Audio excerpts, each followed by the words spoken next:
Welcome, friends, it's the Movie Film Podcast. Movie Film Podcast, enjoy the show. Zachy and Brian are talking about movies. Movie Film Podcast on the radio.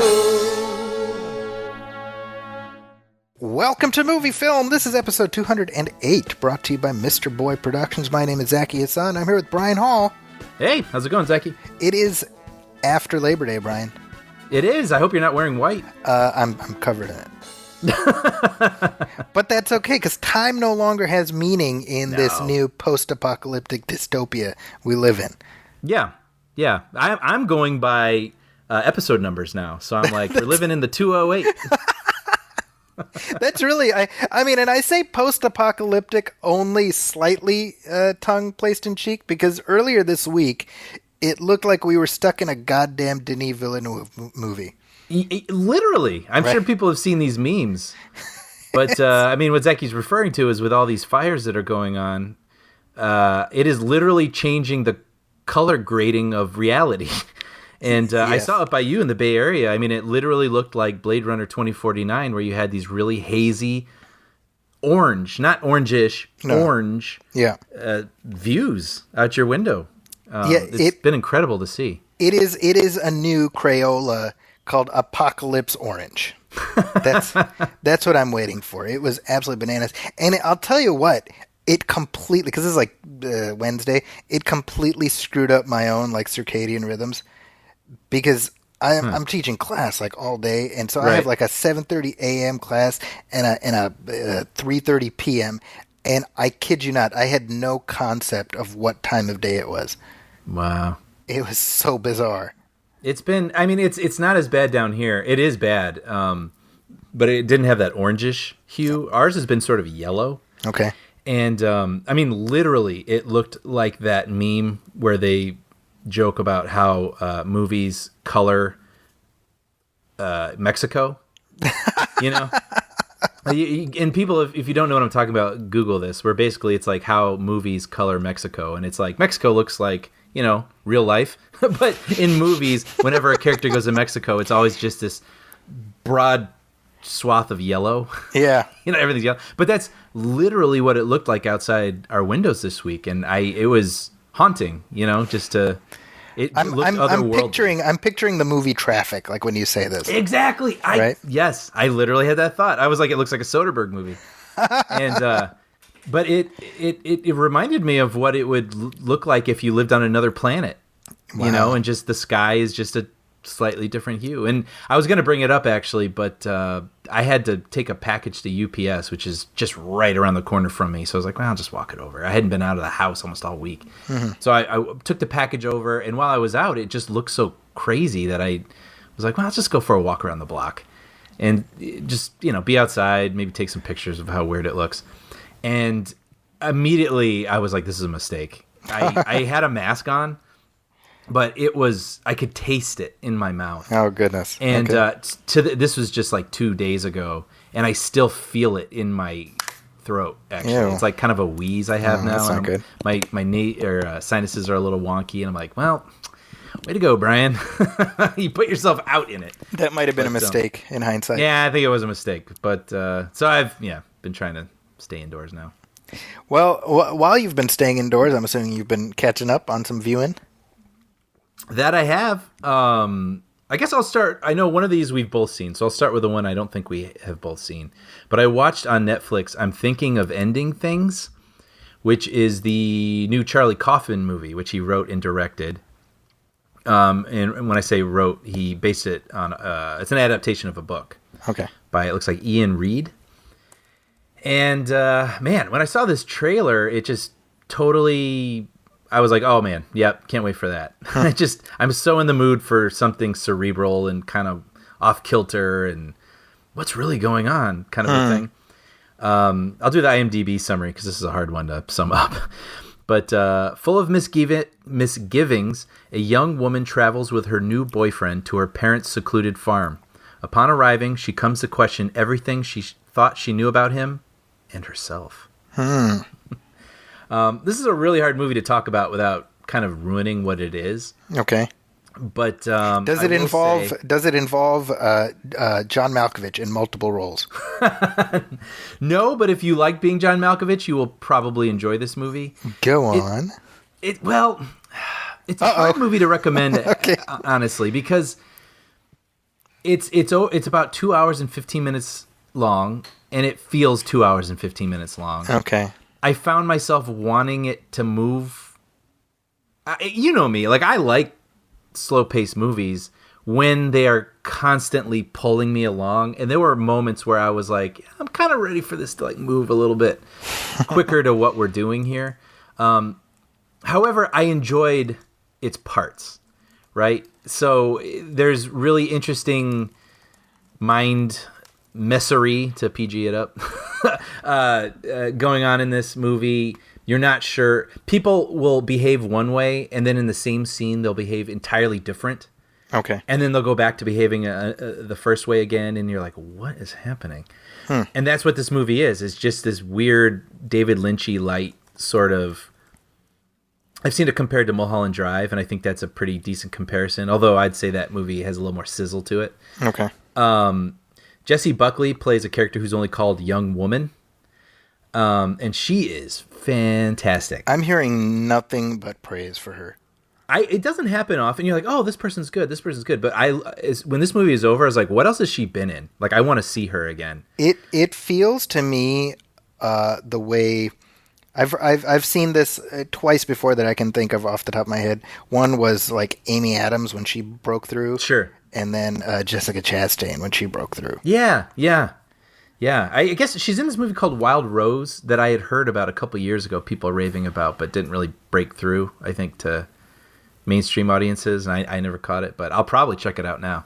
But it's just, I don't know, man. It's really weird. It requires patience. Let's put it that way. Like, if you want weird and you are willing to put in the work, I think it gets to a place that's pretty interesting and not necessarily anything you haven't kind of experienced before, but I didn't know what I was getting into, so it felt...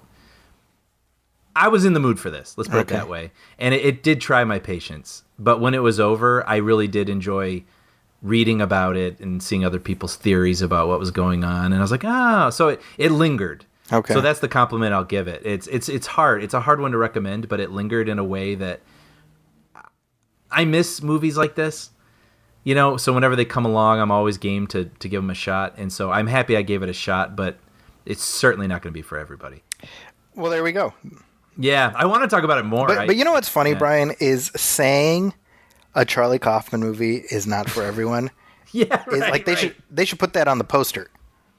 Yeah. Well, let's say adaptation and being John Malkovich, as difficult as they may be, Sure. for like large audiences, I think this movie, he is being a little bit more indulgent, and he's probably allowed to be because it's a Netflix movie, and I don't think they push back as much as some people might.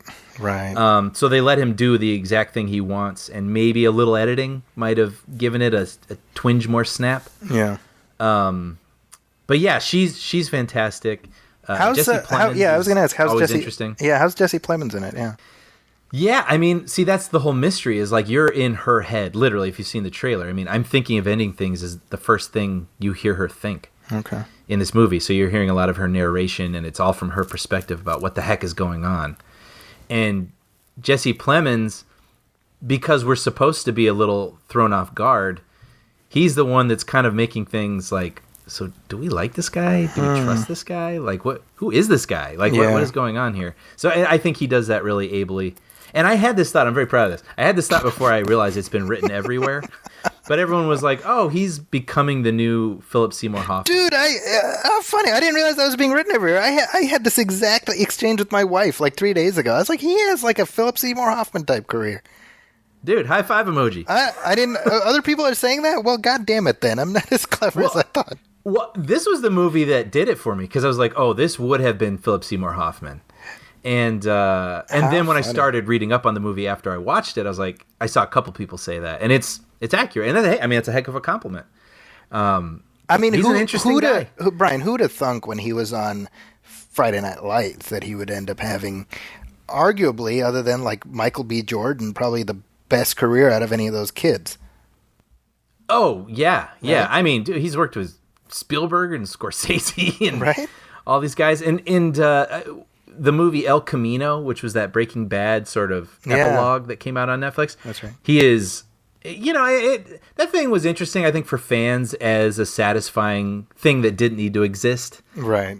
but it felt like it belonged, if Sure, that makes sure. sense. And he is so good in that. He basically plays this sociopath for people who are familiar with the show, and he is so good at it. So I guess maybe bringing that into this movie, you're a little bit like, I don't know about this guy. But yeah, it's a movie that while I was watching it, I was a little frustrated. Like I said, my patience was tried, but I enjoy thinking about it now. If that's the best way I think I can sum it up. I am enjoying thinking about it now that it's done. Well, there we go. Yeah. What else, Brian? I'm thinking of recommending things. Class Action Park. I love this. So this was an HBO Max documentary, which, by the way, tangent first. I was having this conversation with some friends. Isn't it interesting? Like, for example, I'm thinking of ending things. I've seen a lot of people say this is like a film student type movie, which I totally understand. But it only exists on Netflix. And it's the movie of the moment because that's the way it works. And then people are going to forget about it in a couple weeks. And it's not going to rerun on HBO. It's not going to show up on WGN on a Saturday afternoon for people to discover. It's going to sort of fall into that Netflix pool. And Yeah, you're like, going to have to remember it and find it and whatever. Likewise, Class Action Park, I've mentioned this to some people. And if you don't have HBO Max, you're never going to see this movie. That's so true. Right? And so it makes me wonder about the movies that are going to live on. Right? Because gonna they're be not harder. going to have the opportunity to be rerun or rented or discovered in any other way than if you're digging through the cesspool. That's a negative word. If you're digging through the archives of Netflix and what was popular for a week in September in 2020, 10 years later. You know? Yeah. Well, it's funny because when you say digging through the cesspool, I picture like Tim Robbins and Shawshank, you know. And Andy Dufresne crawled through miles of ungodly shit before he found Class Action Park, you know. Right. Which is accurate, by the way, at least as far as a lot of stuff on Netflix. But no, I completely agree with you, and I wonder if I'm just being a grumpy grandpa because that makes me sad. It does make me sad. And I also think I can be willing to say that I accept that that's the new normal. So that is what it is, right? And it won't feel that way to a younger person. But well, for example, War Games, right? Which I watched a couple weeks ago and mentioned and really loved. I really loved that movie. Yeah. But it's been on television a lot, and it sort of sticks in your memory for certain reasons. It doesn't just exist on one subscription service you may or may not have. Right. And, hopefully, maybe you find it if that's the, I don't know. It's just weird. It's a shift. No, And I I'm- totally agree. It's thinking about it. But anyway, Class Action Park, which is a documentary about a real life park in New Jersey called Action Park. And it was given that nickname because basically some sort of Wall Street huckster decided to buy land. It was a ski resort, but he was like, well, what do I do with it in the summer? And he's like, well, I could keep generating money if I make a theme park. But instead of hiring actual like ride engineers, he's like, wouldn't it be cool if like a water slide went in a loop and with no It's right crazy. with like no thinking about like, well, what would that do to a human body? Like, Right. That's not a good idea. And he basically just invented all these rides that made absolutely no They are, and literally drawn on napkins. yes, and they make no sense. And the story goes they caused injuries, they caused deaths, Multiple deaths. and he somehow got away with it because he had this fake company, right? Was it the fake insurance was fake? He could not get insurance Yeah. because it was just like a dystopian hellscape that he was trying to put kids through. So he was like, okay, I'm just going to create my own insurance company and insure Yes. myself. Insure myself, yes. And it's like Homer with the trampoline. Remember when everyone's getting injured, and then they pan up like that Gone with the Wind shot. That's what it's like. Yes, that's what it is. And he really did it, and he got away with it for a very long time. And the movie has a lot of fun because it interviews people who used to work there or people who used to go there. But then it takes kind of a turn where they introduce you to some of the families that lost people, and you're like, I found myself sort of chuckling at like the stupidity of it all, and then by the end I got angry. Yep. You know, just thinking, I mean, like, lives gone because of this insanity. Well, and the one anecdote that I've been repeating is the slide with the loop at the end. Yeah. Okay, and it's like a sheer drop down into this pit of darkness. Yeah. And then it gives you a little loop and deposits you in a pond. And so they're like, well, we got to test this, and nobody wants to go through Yes. it. So they put crash test dummies through. Mm-hmm.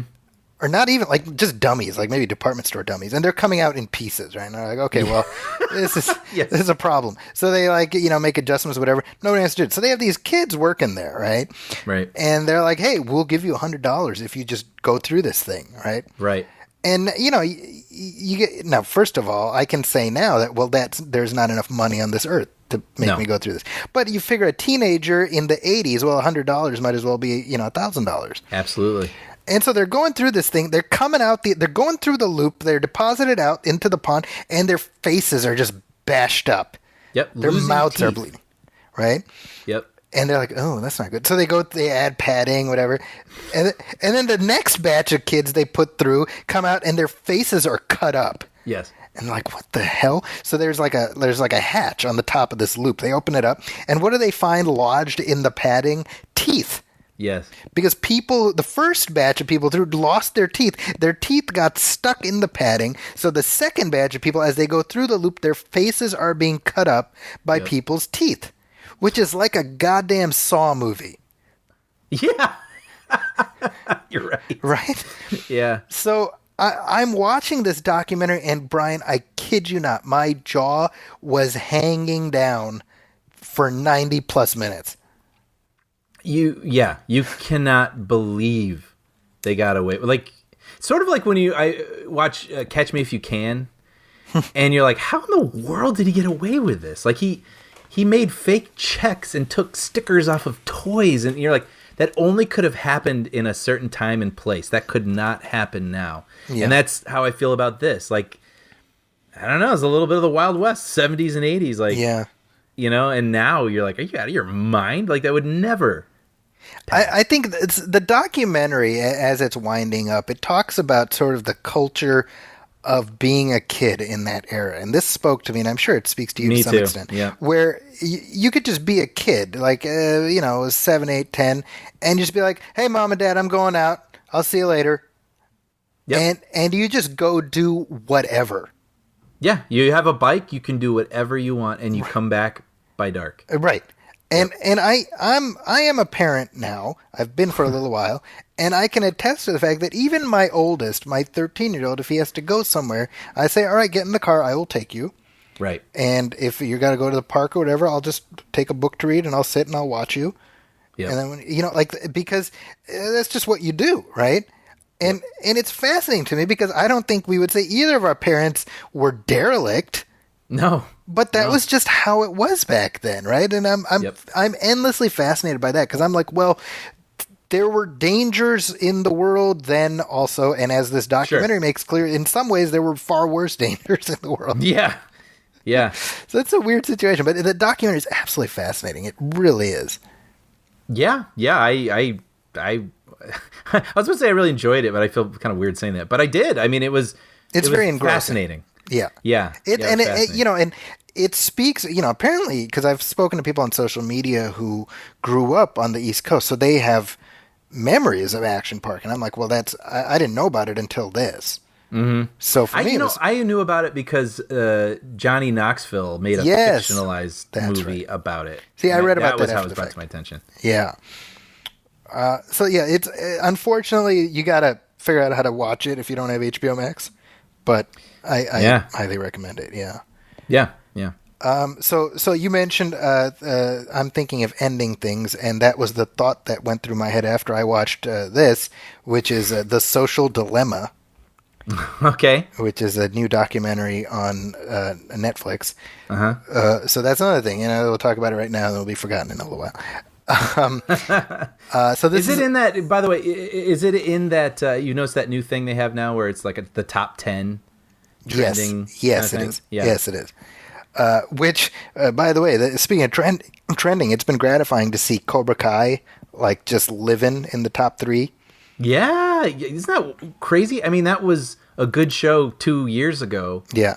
but no one knew. And now you put it on a platform that many, many people own, and now it's like this new phenomenon, this thing that has already been good for 2 years. Yeah, you kind of hate doing the thing where you were into it like an indie band before everybody else, but I'm doing that right now. I'm like amateurs. Like we got there way before you.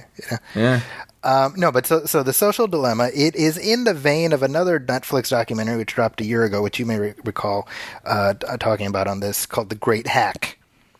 Yeah. I remember the title. I didn't see it. Yeah, so I would actually recommend this even more than that. I found it incredibly engrossing and also incredibly terrifying, because it is really zeroing in on so many of the worrisome trends that have come to epitomize modern society. And it's stuff that I've been ringing the alarm bells about in my media classes. And that's always tricky because, like, when you're teaching a college class, you don't want to sound like the aliens guy in that meme, Yeah.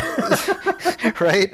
So can say so you have to kind of like pull it in and not get too wiggy. But honest to God, this absolutely terrifies me. The way in which social media, in all of its various Hydra-like appendages, has penetrated our lives and fractured the notion of a common truth. It is truly scary. And when you see the sort of cascading effects of it, Right. in a variety of ways, in terms of our behavior, in terms of just the way people engage with the world, the way they disengage with other people, none of it is good.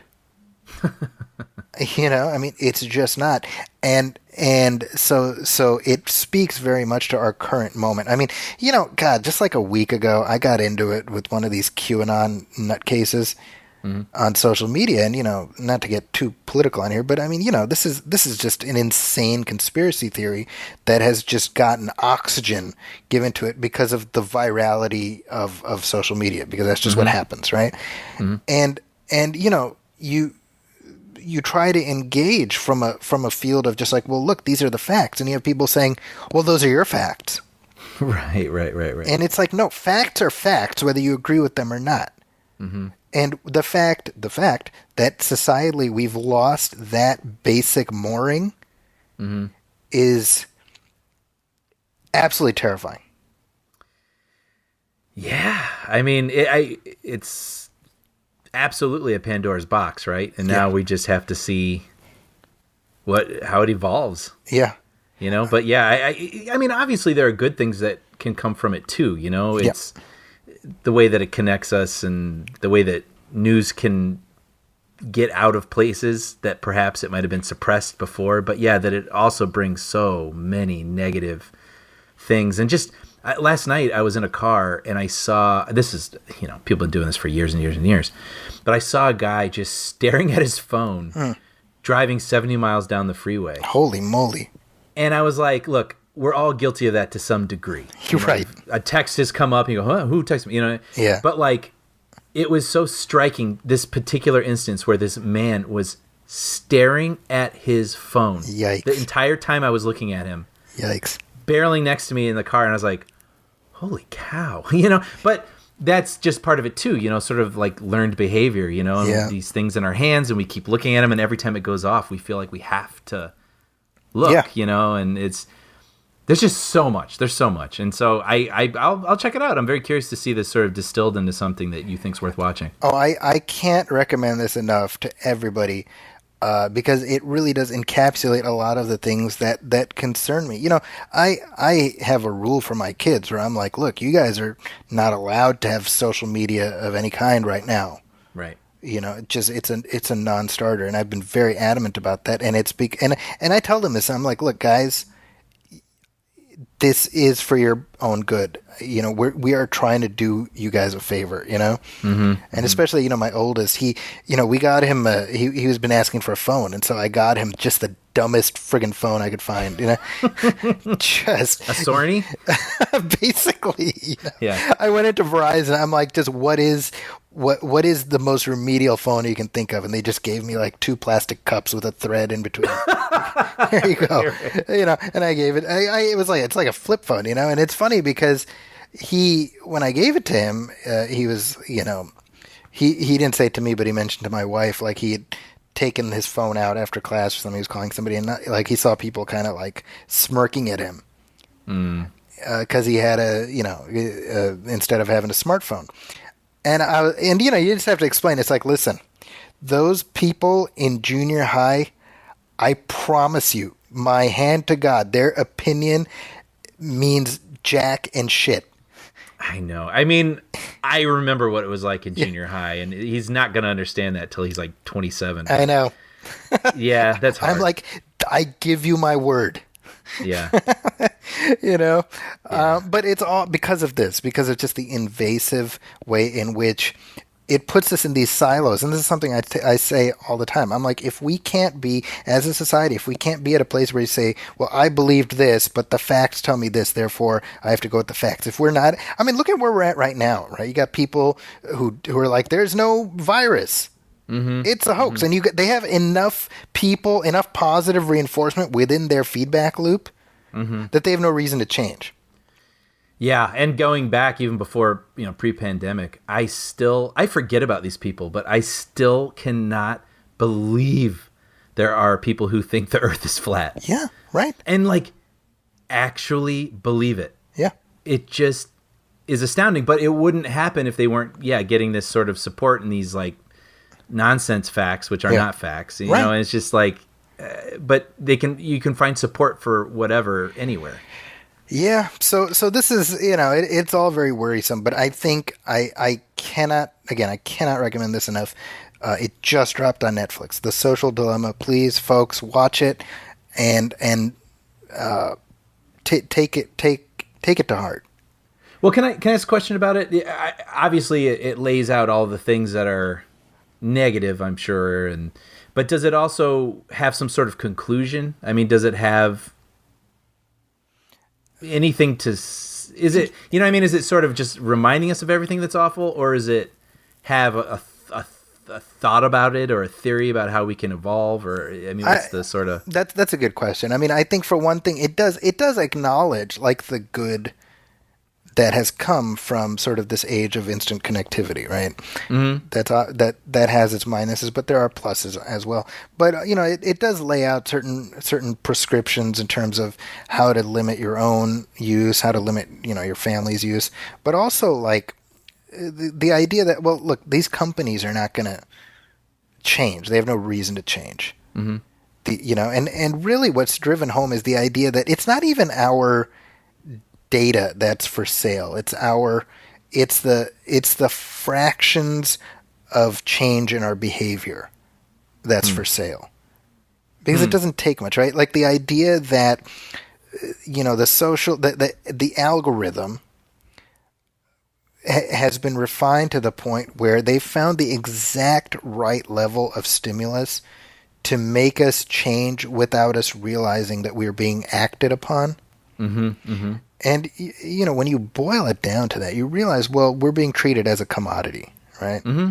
There's this great quote, and it's in the doc, and forgive me, I forget who said it, but it's, there's only 2 areas where the customer is called a user, and it's drug use and software use. That's something, about the way in which, how often do you check your phone? Me? Oh, all the time, right? When I do it, whenever there's a beat, yes, it's my instinct, right? Yeah, to sort of just tap the screen to see if there's anything on it. What's funny is I had this idea the other day. And no, I didn't have the idea on the pot, but I was thinking about it. And I'm just going to put this out in the world. Maybe somebody makes this and, just give me some credit. Or just like a short film about somebody who's taken a shit and they're on their phone and the battery is dying. And they're trying to finish their poop before their phone dies. Right? Yeah. I feel like that could be a really funny, 5-minute short. I don't know. Or if you remake War Games, have Matthew Broderick's character on the toilet the whole time. Oh my God. Tell me that wouldn't be a great Super Bowl commercial or something. Yeah. Right? Anyway, so highly recommend that. That's out there. The idea of using social media as a means to how it's so quickly changed, our connectivity and I need a ride. Boom, here's a ride in 5 minutes. Somebody pick me up. Isn't that amazing? Oh, I mean, there's so many pluses, absolutely, right? and this is sort of the plus and minus put together. You were making me think of this. Sorry, wait, did I just cut you off? No, Go ahead. In the past year or year and a half, it reminds me of Minority Report. Remember when it became, him walking through a mall, and because they could scan his eyes, they'd be like, "Hi, John. We got some new jeans at the Gap we think you're going to like. Hi, John. Yep. You haven't been to Hawaii. Do you want to? Hi, John." It was kind of like reaching out to him. And that is happening. That is literally happening. Yeah. And so it's just not polite enough to call me by my name. Yeah. But right. On my Instagram, I have had 2 instances where a watch was recommended to me that I bought and love. Wow. It was through a suggested ad. And a musician was recommended to me who because it was so incessant, I finally took the sound on and listened to her. And I was like, oh, I love this. And I have bought 2 of her albums. Wow. Okay. They got your number. They do, and then every now and then, I find myself certain ads, and then I'll stop on something that catches my eye, and it's an ad, and I'm interested. Yeah. So it's just, I love that watch, and I like her album. So that's hilarious. Great. I'm glad they figured me out to some degree, but then you think of the actual roots or the implications underneath it all, where you're like, ooh, creepy. Yeah. Right. I mean, this is my basically the only hobby I have anymore, is collecting comic books to bind into books. Mm-hmm. Yeah. And that's just a thing I do. And so, that's how I relax, as I make these stacks, and then, I sell them on eBay, and it's just a fun thing I do. And so yesterday I'm going through my latest project, and I'm, you kind of, the way it works is you go through, you flip through, and you see if you have every issue that you need. And sometimes you're missing, this story's continued in this unrelated title. Mm-hmm. And then you have to track down that and whatever. And it's just, that's the hunt, right? Right. And I was thinking about how back in the day in the 90s and even the 2000s, you would just go from comic store to comic store looking for back issues. And now I'm I'm missing this. I pull out my phone, go to eBay. There it is. Boom. And then 4 days later, I have it. Mm-hmm. I was isn't that amazing? Yeah. So that age of connectivity, there's nothing like it. And you cannot unring the bell. We are not backwards compatible. Right. So that's the bad thing. Right. So I don't know. Anyway, sorry, we went down a bit of a rabbit hole there. No, it's and that actually ties into what we talked about with our Back to the Future commentary, where we were saying in 1985, when he goes back to 55, that 30-year gap, it feels like rock and roll hadn't really, quote unquote, been invented, even though I may have, I don't know. But you know what I'm saying? There's these big shifts in television and whatever. And we were saying, what's the 30-year for us would be 1990. And it doesn't seem as different because we remember both. But we were saying, what's the one thing that we would all of a sudden suddenly realize we couldn't live without? And it would probably mostly involve our phone. Yep. Needing a ride really quick, like you said. And just being able to, if someone has a question, I don't even have to use my thumbs anymore. I can just say the question and my phone will answer it. So it's, you just wonder how much you would start to twitch. How long would it take for me to twitch in 1990? Oh, you'd be twitching pretty fast. Also, unrelated to the Social Dilemma, but just to keep people up to date, because I know they're interested, my ER rewatch has now crossed into the 13th season. Wow. Wow. So it just started the 13th season. And it's funny because the 12th season finale is like there's like a shootout in the ER. These like prisoners come in and they plot an escape, and like a nurse gets kidnapped. Meanwhile, one of the doctors goes into premature labor, while one doctor is like tied down and suffocating. Like it's like there's like 15 things happening, right? Wow. And you're like, I kind wow. of remember that ad actually.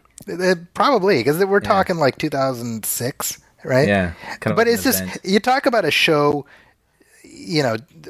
going with the times, right? Like I'm remembering the first year. There's like one episode, and it's just all about Anthony Edwards trying to keep this woman and her baby alive because she goes into premature labor. Like that's like the Right. whole episode, and it's even now it's considered like one of the great episodes of the whole series. And so you go with it from there to like 12 years later. It's like oh my, it's like a whole Michael Bay movie happening. Right. And I'm like, man, well, they did what they needed to keep the momentum, and it lasted for another 3 years after that. So, But did it, in being a little more sensational, I mean, has it kept up, though, the quality? in my opinion, it has. I talk to people online who they're like, oh, I stopped watching at this point, or I stopped watching at this point, and I'm kind of like, well, it's kept me going, but I think part of it, what we've talked about, because they do a good job of having all these eras overlap with each other within the show. And I think it speaks again to just the high quality that was set initially, that it was enough to keep you going for the rest of it. Right.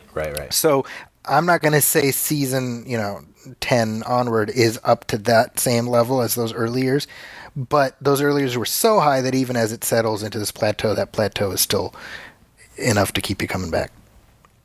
Dude, that's great, man. This Yeah. has been such a rewarding investment for you. It's crazy because I started in late April, and we're 3 seasons out. I will say this: the beginning of the 13th season, they got rid of like that opening title sequence, Yeah. and they just did like the thing that shows started doing, where you just showed the title.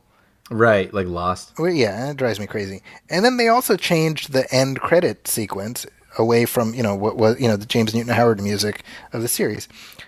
And that's what, on big picture, that's like, okay, whatever. But on the other hand, I'm like, you are 13 seasons into this thing. Yeah. Like, yeah. why do you, no, we expect that music.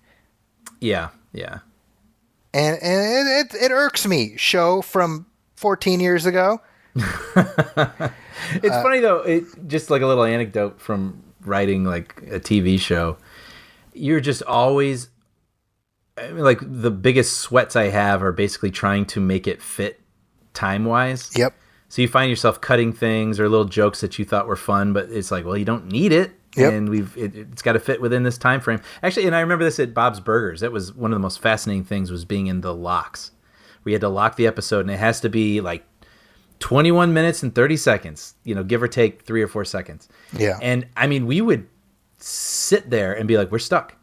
Like, we have to get 3 seconds out, something like that. Yeah. And you would just get really, really creative. So anyway, it makes me think about shows that have these really long opening sequences. I wonder if they're like, can we just not? Like, we really need that time. Instead of having a minute 45-second opening It's funny that you say that because I was talking to my wife about that last night. She's like, why didn't they get rid of the opening thing? I'm like, that is 2 minutes of content that just opened up for them.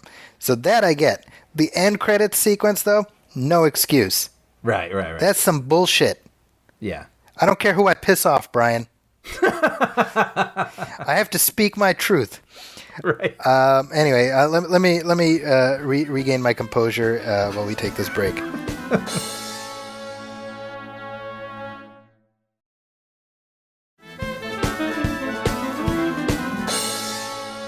Okay, we are back, and we got a couple letters here that I wanted to share with you, Brian.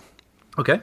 So this one here, this is from James Reed, who writes to us from the UK, and this is in reference to, when we were talking about TV shows being rebooted. I think we were talking about Who's the Boss, and I was Yeah. and you've been taking your lumps about that, by the way. Yeah, people express themselves. I remember, what I think we read one on the air. I remember seeing it on Facebook, but it was like, Brian. Yes. That made me laugh so hard. So this is from James, and he says, I was really interested in what you were saying, Zachy, in the last movie film about having a rather skewed view of American TV when you were young in Saudi Arabia. This really chimed with me because it was exactly the same in the UK. We only had 3 broadcast TV channels until 1982, and those only one, ITV, would show stuff like this. The BBC, so I think he's talking about who's the boss. The BBC showed big budget things like Dallas, and the other networks got all the odds and ends that were left over. Oh, he's talking about the stuff, like the weird stuff that I remember. Oh, right, yes. We got shows like Small Wonder, which I can remember extremely well, and I absolutely loved at the time. TV 101, which is I've never even heard of, to be honest. That's Matt LeBlanc's first show. Out of This World. Do you remember Out of This World? Is that the one where the girl touches her fingers together? Yes. Yeah. You know what? I only know that because I've never seen it, and people my age like reference it all the time, and I'm very aware that I'm not aware of it. That's hilarious. Yeah, that was one. That was another one that they showed in Saudi all the time. There were more mainstream shows too, but for the ones I saw were the sort that made it on Sunday afternoons, weekdays, and school holidays, etc. So it must have been pretty much the bottom of the pile. Oh, wait, did he reference Saved by the Bell? Saved by the Bell, the new class. But That's not right. The original. Oh, I'm sorry. That's hilarious because how do you that would be like watching Star Trek: The Next Generation and not knowing there is an original Star Trek. Right. Would you be like, well, that's just the title, I guess. Like The new, yeah, right. Right? But I love this. However, we did get Who's the Boss, and I did watch that. I love that. I feel like that's kind of... I'm choosing to place the emphasis there. Yeah, emphasis Zachy's. Yeah, that's me like elbowing Brian in the midsection. Did you know there was a UK version of it called The Upper Hand that ran for 6 years in the early 90s? I had no idea. Huh. And he says, love the show and have recently introduced my wife to your commentaries, and she's really enjoyed them too. So thank you, James, for that. James also sent a follow-up, by the way. P.S. I just remembered a few more. Manimal, which I know we've talked about Manimal on this show. Yeah. I feel like I remember you telling me about it. Yes, again, because I have a bottomless pit in my head. Automan, which was in the same vein as Manimal, one of these weird 80s superheroes. And then Scarecrow and Mrs. King, which I'm sure you've heard of, right? No. Scarecrow and Mrs. King? Really? You never heard of that? No. Okay, so Scarecrow... Okay, here we go, Brian. Sit down. So Scarecrow and Mrs. King was a show. It starred Bruce Boxleitner as a secret agent codenamed Scarecrow. Okay. And he had help from Mrs. King, played by Kate Jackson from Charlie's Angels. Okay. Is this 70s or 80s? This is 80s. So this is post-Tron. Okay. And speaking of Tron, that's what Automan was. It was like a Tron ripoff. Oh, so it was in a video game? So it starred Desi Arnaz Jr. No kidding. Yeah, he of the I don't know, the Hollywood Arnazes. Yeah. So he plays this computer programmer who creates a sentient program called Automan. Okay. Who becomes a superhero in the real world. Like, as I'm explaining this. I mean, this is not a good show. Sure.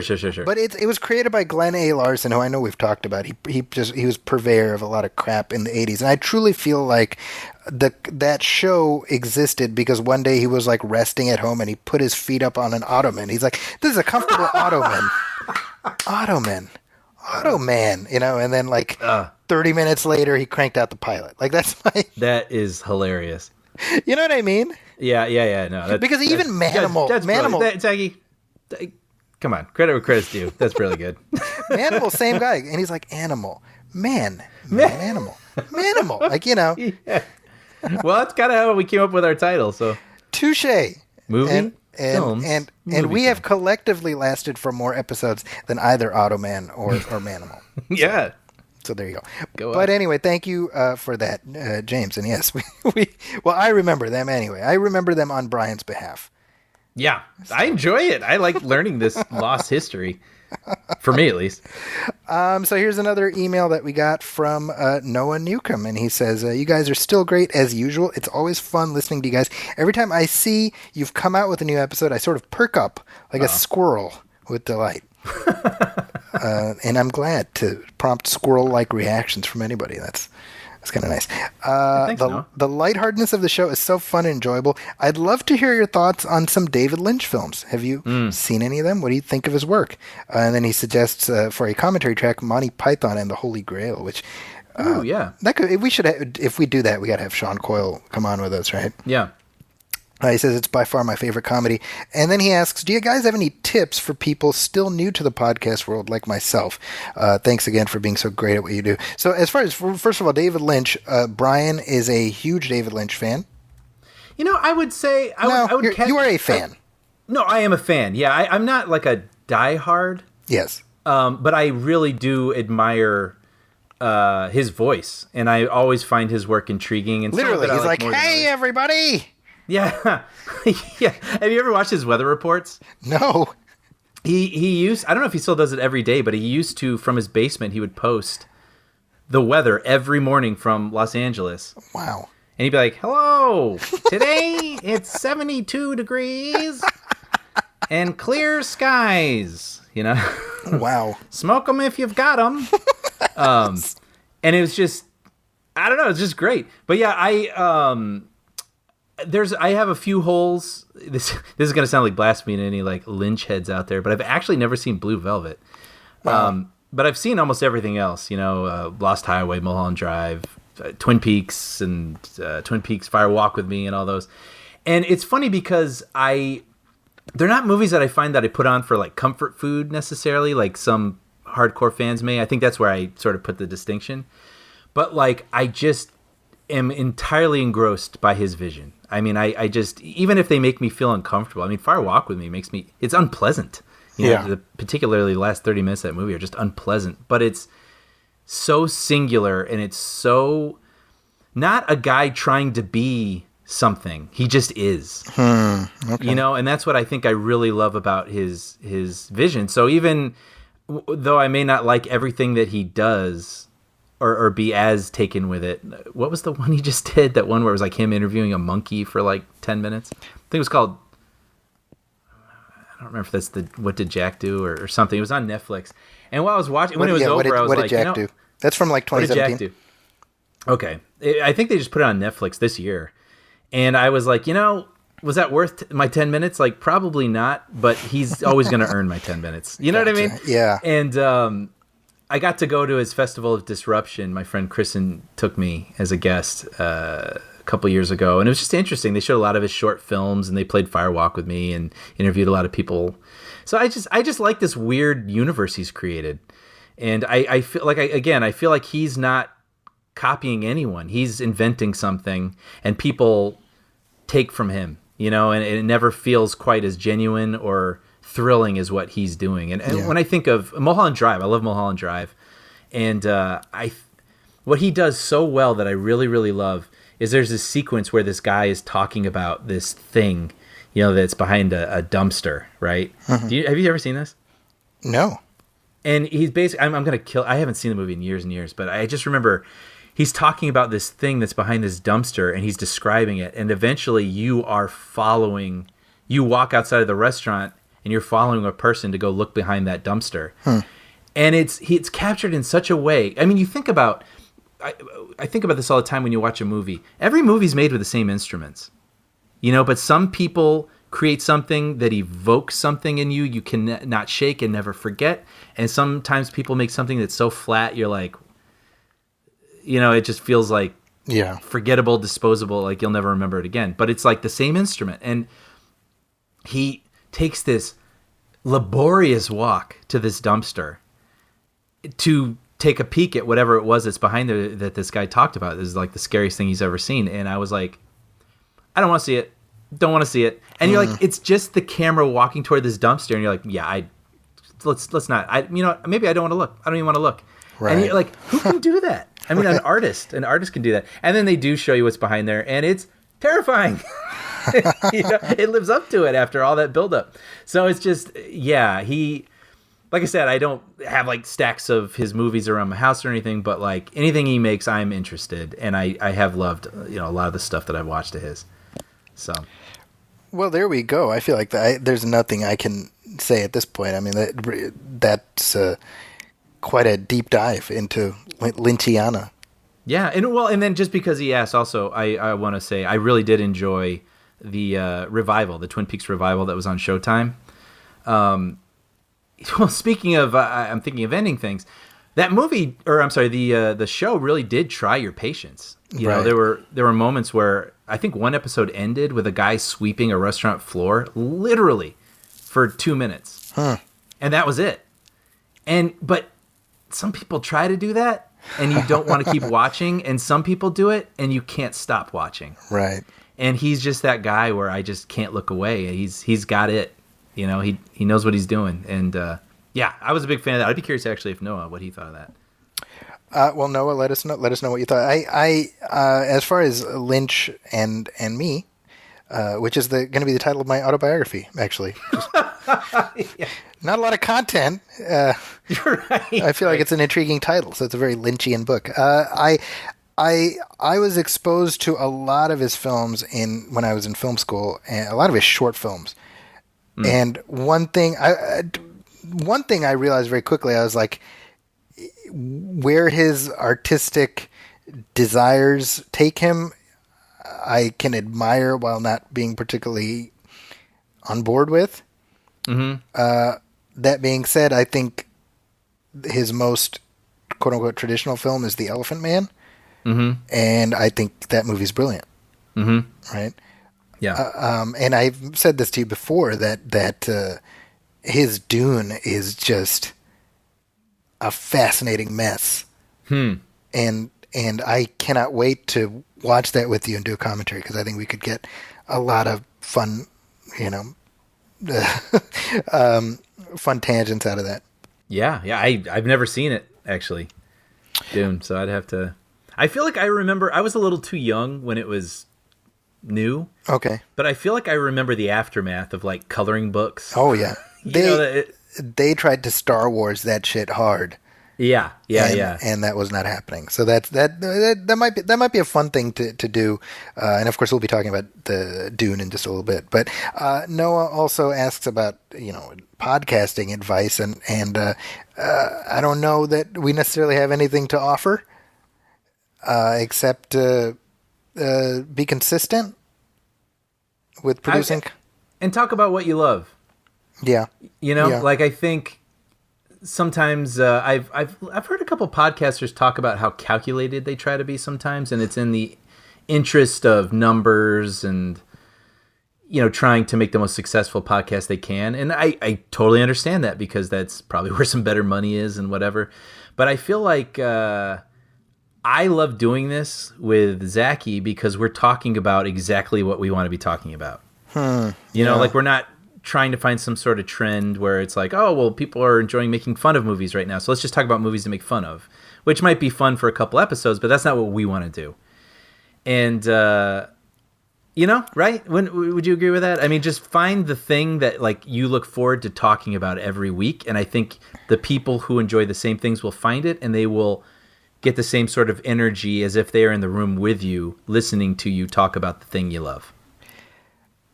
Yeah, I'm 100% on board with that. I'm just thinking about this. I mean, you and I mean, we've been doing this now for 8 years, which is just bananas. I can't even believe that. Right? And we have generated hundreds of hours of content. And yeah, we wouldn't be doing this if we didn't enjoy it. So find a partner who you don't want to strangle too much. Yeah. And by the way, Noah hosts a show called the Movie Maniacs Podcast. Noah, I should mention this, is 13 years old. Yep. And I have listened to his show, and I've seen the sheer volume of content he's generated, and I'm like, my gosh, I mean, do you remember being this motivated when you were 13? No, it was a lot of starting and stopping. Yeah, I mean, so he needs no advice from us, because he's well on his way. I think that's something tremendous about the age we live in, where you can be a kid, and because I remember being 13 and being a movie geek, But there was no outlet for that. Yeah. It took me till my 20s Yeah. and, like college and finding the people that listened to movie scores when they were kids too. Because that was I wouldn't call it my secret shame, but that was the thing I didn't share with anyone because no one cared. Yeah. That was my thing. Yeah. And then you realize that those things are a lot of people's things, Yeah. right? So yeah, that would have been really cool when I was younger to sort of have found those people. Yeah, podcasts and all that would have been that, I'm sure. Noah's latest episode is a review of Tenet. And my so gosh. he's one up on us. Yeah. Well, I haven't heard his podcast, so I'm gonna check it out this week. I am so blown away by the dead. He is smart and he is talented, and I wish I had it as together at that age. I think my oldest, he's 13, and after hearing Noah's podcast, I'm just like, God, you're such a disappointment. I'm kidding. It's a joke. It's a joke. I love him. I feel like I need to clarify that just in case he discovers this. Right. This is his last memory of me. Like, I'm going to go through my father's podcasts and learn the kind of man he was. Yeah. Oh man, I'm really regretting that firewalk. Oh no! Oh, so dumb. Don't go walk and smoke, people. Don't. Yeah. Don't do as Brian does. Anyway, sorry. Don't not to do switch what the topic. Donnie don't does. That's what I was like thinking of. Yeah. Like toothpaste on a switchblade. You need to explain that. People are going to be like, "What are you talking about?" Do you remember? Okay, so I was actually saying that to the audience. That was weird. They can't answer back. But remember, in Highlights magazine, there was Goofus and Gallant. Yeah, I remember. So it was, I guess, brothers, and one would do something the wrong way, and the other would do the thing the right way. So on The Simpsons, there was a parody of that. I think it was when Bart joins the Boy Scouts, and they give him a knife. And so there's a pamphlet that comes with it to show him how to use the knife properly. And it's like Goofus and Gallant. It says, "Don't do what Donnie don't does." Yes. And it's showing this kid using a knife in all these really dangerous ways. So... And on the subject of Goofus and Gallant, they are twin brothers. I'm just going to say, if you're a parent and you name your kids Goofus and Gallant, yeah. you're setting at least one of them off on the wrong foot. Right. Not for nothing, but don't do that. Right. All right, let's take another break, and we'll come back right after this.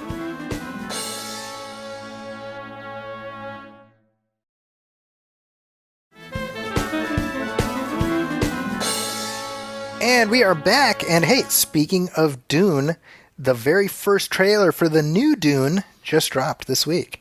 Yeah. Now this movie's supposed to open in December. I'm going to go ahead and say it's not going to open in December. Probably not. Yeah. But let's play some of the audio from this, and then I want to get your reaction. I have my thoughts.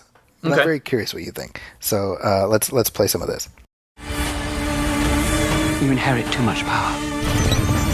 You have proven you can rule yourself. Now you must learn to rule others.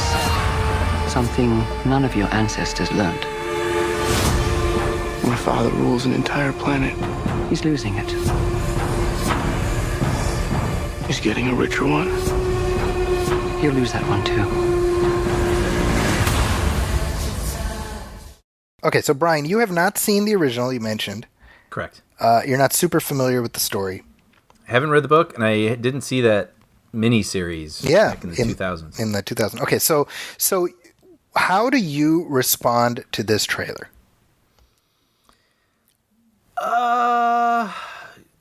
That's not good. No, sorry. I think I was taking your question the wrong way. I think I was trying to say, as someone who's not familiar with Dune, basically you're asking if I like it or not. I think it looks cool. Oh, okay. Yeah, sorry. I was thinking about it the wrong way. Yeah, no, I think this looks pretty epic, and we're a big villain. I always leave it to you to say his last name. Villeneuve? I've heard it pronounced Villeneuve, but feel free to correct me. Okay. Because I was calling him Dennis, and it's Denis. Denis. So well, we're big fans of his. I mean, he is a huge visual stylist, which I feel is in short supply these days. Yeah. In the sort of point and shoot streamer movie era we're living in. Yeah. And I just want to see something beautiful and intriguing and captivating. And this looks like that. So I don't even really know a ton about the story. I just know this is going to be a sumptuous, big, epic scale experience. And that alone has me hooked. Yeah. But I think they do a good job of showing how grand sort of the world is, the story, right? And there's a lot of actors in this thing, and it just looks epic. And I'm in the mood for something that's epic and beautiful. And my only hope is that it doesn't feel lost in the visuals, and that it is a human story that I can grab onto and feel really. What am I trying to say? My brain, man. Just engaged with. Right. That's the easy word I was looking for. Right. I just hope it's a really engaging story coupled with all this, eye candy. Right. How about you? Well, so I'm a huge fan of the book. I saw the Lynch movie when I was a kid, and I couldn't make heads or tails of it. And then I read the book, and I grew to appreciate aspects of the Lynch movie. And I have very distinct memories of taking the train to Chicago, going to Columbia, and just reading the book, on the train ride back and forth. And when I watched this trailer, I was seeing the what I saw in my head when I read the book. Really? Oh, That wow. was the coolest. Like, it felt to me like what it must have felt like for fans of Lord of the Rings to watch the first trailer for Fellowship. Oh, okay. Like I only have seen those movies, so I can only speak as a film. But that's what you hear people say. Like that's yeah. that. I understand what you're saying. Yeah. That's what it felt like to me. I'm like, well, that's Paul, that's Gurney, that's Leto, that's everything is there. Because because the Lynch movie.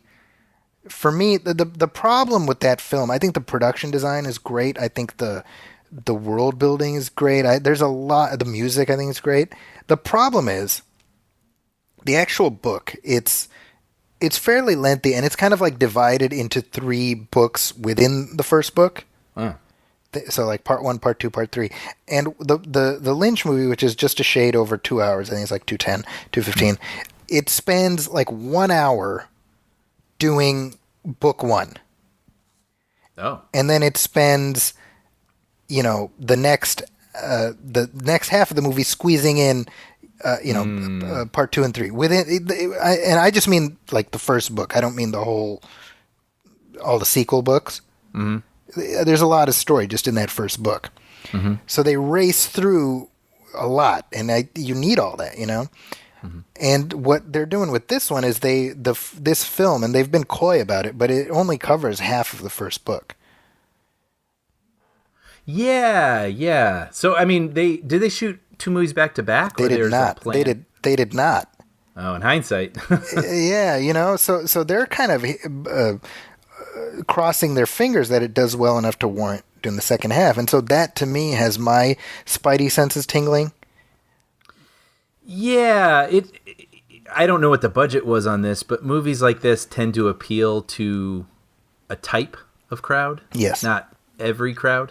Yeah. Yeah. That's the thing, right? So clearly they're hoping that the cast is blockbuster enough, and it's a very, very impressive cast. Right. They're hoping that the cast is enough to pull people in. I mean, you got your Oscar Isaac and your Jason Momoa, and I mean, just go down the line. It's an amazing cast. Mm-hmm. Timothy Chalamet has his preteen and teen fangirl crowd. Yeah, likewise Zendaya and yeah, right. I didn't even know Javier Bardem was in. I didn't know that either. Yeah, Yeah, so, Josh Brolin. So very impressive, and they're all great fits for it. What's funny, by the way, I met Chalamet like 2 years ago, and I asked him about Dune. I was like, he's like, "Oh, are you a fan of the book?" I'm like, "Oh man, I inhaled that book." And I asked him, I was like, "Is it split into 2? How are you doing it?" And he's like, "I can't tell you that." And I was like, "Okay, so it's split in 2. That means." Yeah, right. But he even said, I was like, "What drew you to it?" He's like, "Well, because Denis asked me to do it." Yeah. I'm like, yeah, makes sense. So I'm hoping it's good. I'm rooting for it, but I am not optimistic at its prospects, unfortunately. Especially this year of I know. it would be dicey under the very best of circumstances, Yep. and these are not even remotely the best of circumstances. Yep. So I don't know. I guess this is a wait and see. We'll see what happens. Yeah, but yeah, I mean, to go back and finally answer your question, Yeah, sorry. this trailer did absolutely make me excited to watch it. That makes me happy.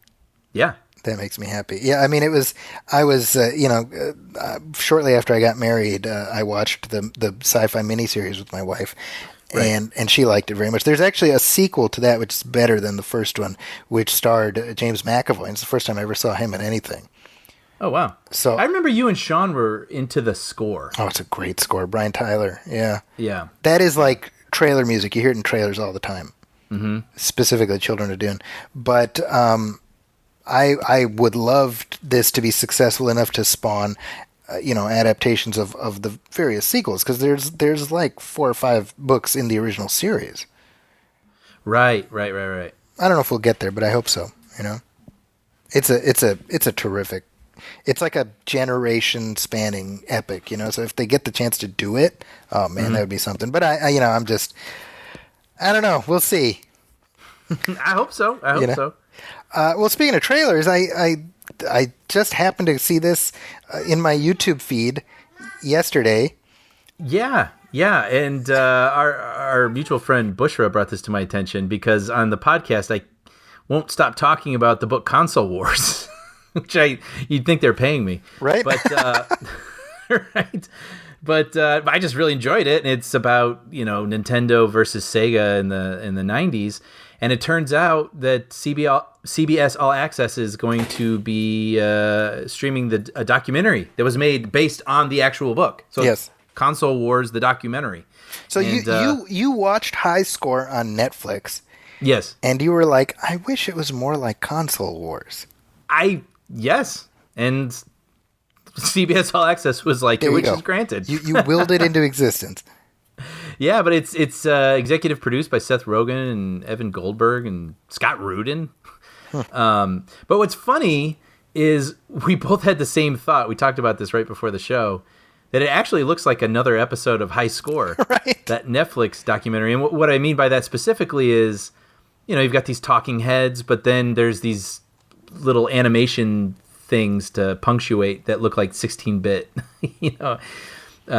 gameplay, I guess. And that's exactly what High Score was.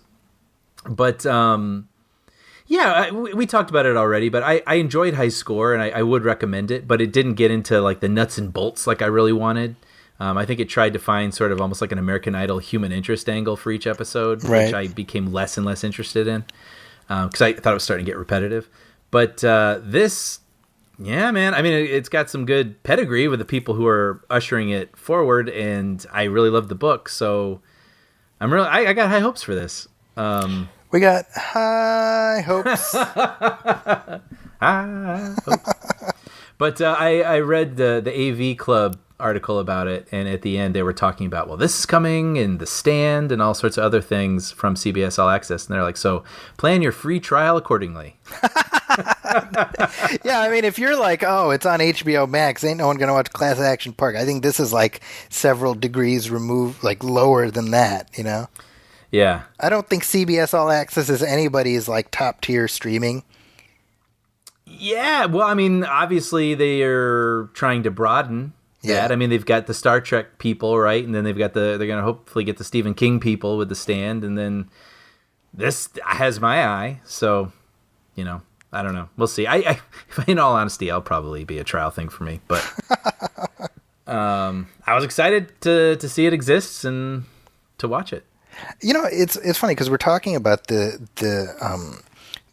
how this is based on the book, and I had mentioned to you how there's a similar book about comics called Slugfest, and Yes. that too, they're making a miniseries out of that, similar to this, and that's being spearheaded by the Russos. Oh, So interesting. I'm curious. Like, let me just, as I'm talking to you, I'm just looking up, seeing like where that would be. Would that be like a Disney Plus thing? Oh, no, Brian. Oh, you're going to love this. What? Get ready to start your free trial of Quibi. Is this is this already on Quibi, or No, is it It's going to be. soon? Well, yeah, I guess they're racing the clock because I don't think Quibi is going to be Well, yeah. long for this earth, right? The reason I ask is because I was listening to Kevin Smith, and he was talking about. I think maybe he was talking about this. He was talking about something that he got to watch in advance, Okay. and it had to do with DC Marvel. It must have been this, and it was Quibi, so that's why I'm thinking it had to be. But Yeah, I mean, just the stories he was telling they sounded really interesting, and I was sad that I'll never see it. jeez. I'll read the book. Read the book. The book is very good. I highly recommend it. Yeah. This was greenlit about a year ago, November of last year, so that would make sense if he's seen it. Maybe they get him to be some sort of I mean, talking head. yeah, if it's a comic-related thing with talking heads, you don't have to be Kreskin to know that Kevin Smith. He's going to show up in there, right? Yeah. And he's going to like make a weird face and like over Hey, exaggerate. kids! Yeah, Or whatever he exactly. does. Yeah. But I'm looking forward to that. So and again, yeah, I recommend the book Slugfest. Cool. So let's take a short break. Come back, talk some headlines.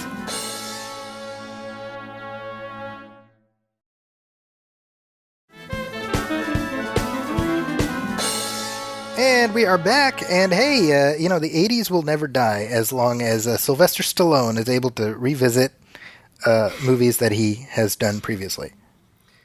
Wait, what's another example? Yeah, I was trying to think. I was like, I guess that's not... I was like, well, maybe it's not... Well, as long as Sylvester Stallone lives, the 80s will never die. Let's put it that way. There we go. Because he's a goddamn monument to that era. Yeah, he takes it over the top. There you go. Yeah. Anyway, so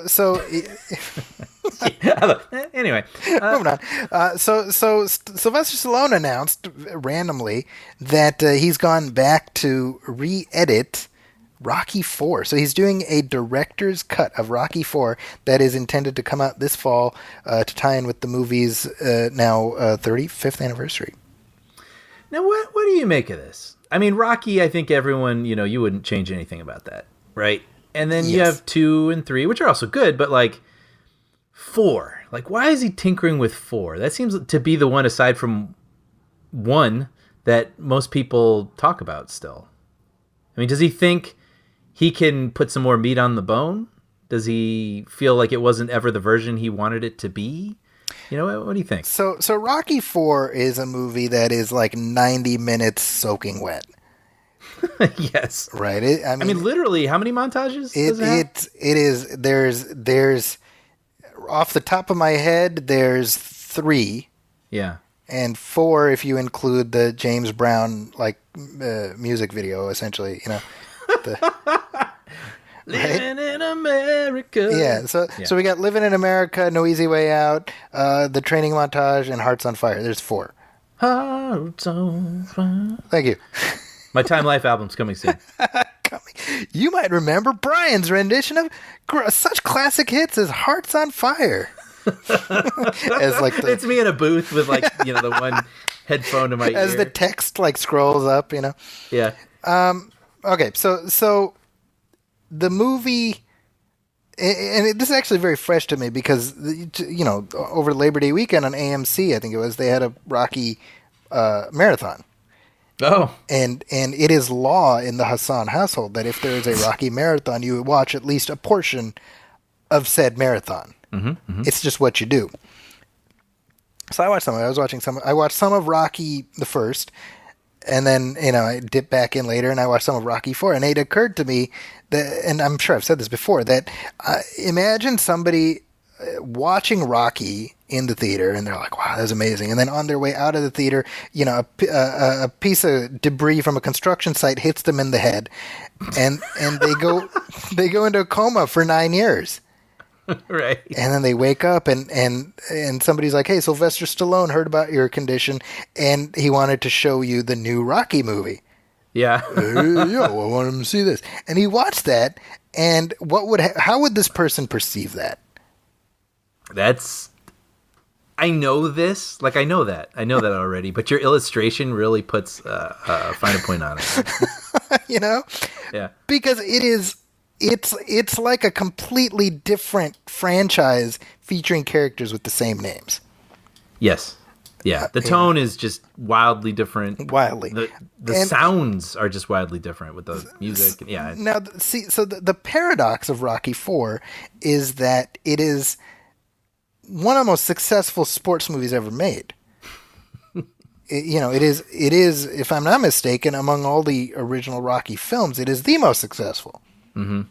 And yet, critically, it is the most derided. And I think anyone with a modicum of intelligence recognizes that while it may be a good movie, it is also a bad movie at the exact same time. That's a paradox that people of our generation just accept and embrace. Mm-hmm. Right? Mm-hmm. And so I think that is a paradox that has gnawed at Sylvester Stallone for 35 years. Right? Sure. Now, that said, I don't know what he can do to fix that paradox because I think it's stitched into it. Because just as one example, somebody on Instagram was like, well, Sly, don't get rid of the robot. And he's like, sorry, the robot's gone. Yeah, yeah. And you're like, if you have Rocky IV without the robot, do you even get to call it Rocky IV? By the way, can you imagine if the coma person was listening right now before he watched Rocky IV? He was like, the robot? There is a robot in this movie that Paulie has some kind of sex with. Yeah, yeah. Well, it starts off as like a happy birthday, Polly. Yeah. And then by the end of the movie, it's like, hey, Polly, with this sexy female voice. Something's happening there. We don't know. It is weird. But it's charm. Anyway, I don't mind. That two versions. It's a curiosity, and the fact that we're getting to see our curiosities brought to life more and more these days, I'm like, all right. Like, I'm curious what that looks like. Well, so this thing is coming out in a couple months. So of course I'm going to watch it. Of course we're going to talk about it because if you say, hey, here's a new version of this movie you've seen a million times. Yeah, I gotta know. Of course, So but was there a lot of stuff on the cutting room floor? Like, what is he working with? Look, man, if the movie is 90 minutes long, you can assume that there's a lot of stuff that got cut out. Yeah, yeah. I don't think they went in. And he must think it's good, so clearly, or at least not bad. Right. Yeah, but that's a weird movie, man. I mean, it's funny because my quote from my review, which is I saw it on Vudu, is something to the effect of exactly what I said, where it's a bad movie for sure, but it's also weirdly a great movie. Yeah, it's a fantastic quote you have. And I truly feel like you had to have been part of that bullseye demographic. Right. That just ate this movie. But, I've said before that it's weird to me how adored Rocky IV is and how hated Rocky V is. Because, truthfully, Rocky V is much more true to the aesthetic of the series than the fourth one is. Right. Yeah. But, hey, the recuts don't stop there. There's more. What? Oh, there's more. Francis Coppola is going back to the well and giving us a new version of The Godfather 3. That's actually not too out of line for him, right? I mean, he's recut Apocalypse Now. I mean, how many versions are that? Like, there's literally three. I've said literally a lot this episode. There are 3 total. 3, and one fairly recent, right? Yeah, just a couple years There's ago. Redux, which was kind of a novelty, interesting thing, maybe maybe like 20 years ago. And then there was the final cut, right? Recently? Correct. And then he recut Cotton Club. Cotton Club, which I have not seen the recut, but I want to. He also did The Outsiders. He went back and did the complete novel. Right. Yeah, you're right. Which is very good, by the way. I want to recommend The recut? The recut. Or the original? Oh, the original is good. I like it. I think the added version is I'm not going to say substantial because I think it was already a good movie, but it is an improvement. No kidding. Okay. Yeah. All right. I haven't seen it. Now I want to see it.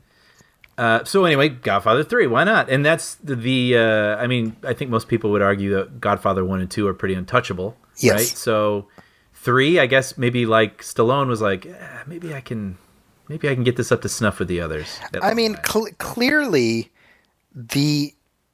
I was going to say the perception of failure surrounding that movie has been picking at him for a long time, and who can blame him, right?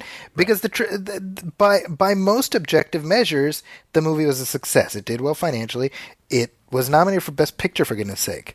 Wow. Right? What better metric, right? Andy Garcia was nominated for an Oscar, you know?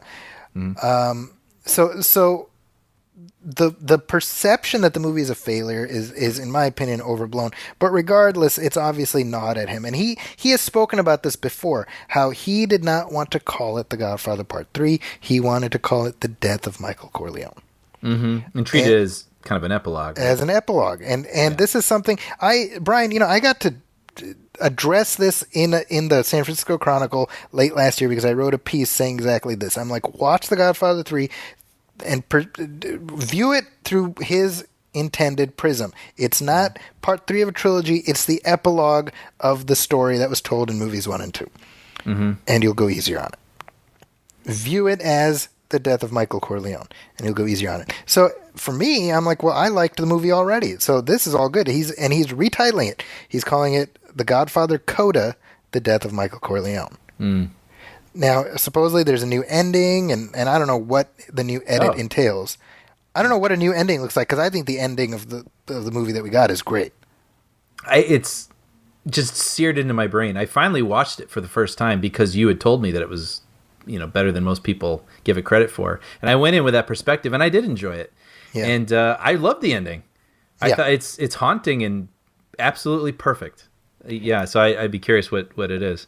Yeah, I mean, I certainly hope, because the original ending that he wrote involved Michael dying on the steps.